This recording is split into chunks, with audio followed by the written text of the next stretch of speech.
Katrina Dairit. Shireen, passport ko importante yung panginiwan mo. Nakabobo! Pangarap ng lahat ang isang buong pamilya. Ngunit sadyang walang perpekto. Bibiyayaan kayo ng Diyos ng anak sa tamang panahon. Laging may pagsubok. Lola, si Frank, nag-crash daw po yung eroplano.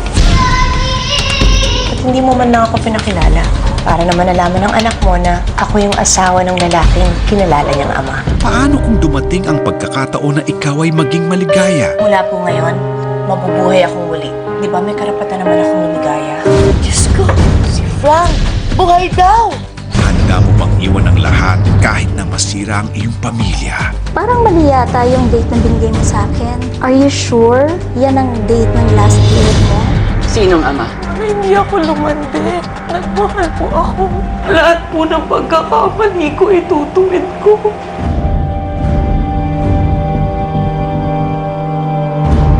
Gwen, saan ka nang galing?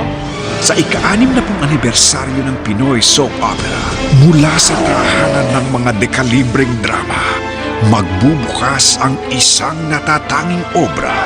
Maraming masasamang loob sa paligid. Ate, pinapasabi ni Kuya, date daw bukas.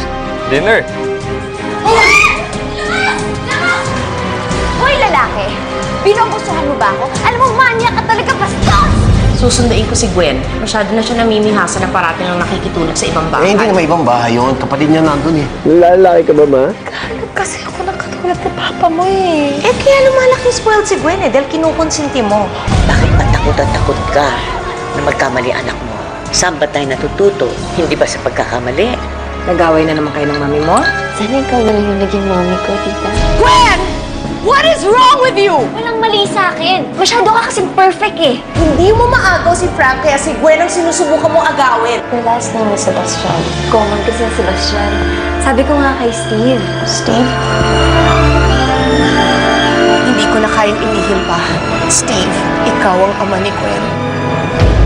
Gabby Concepcion and Albert Martinez, Miss Gina Pareño, Jacqueline Jose, Max Eigenman, Maricar Reyes, Coco Martin, Gerald Anderson, Kim Chiu, Miss Gloria Romero at si Miss Chris Aquino.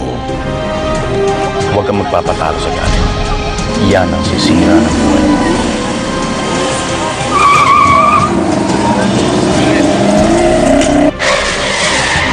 Ito ang teleseryeng lalabag sa batas ng pagmamahal.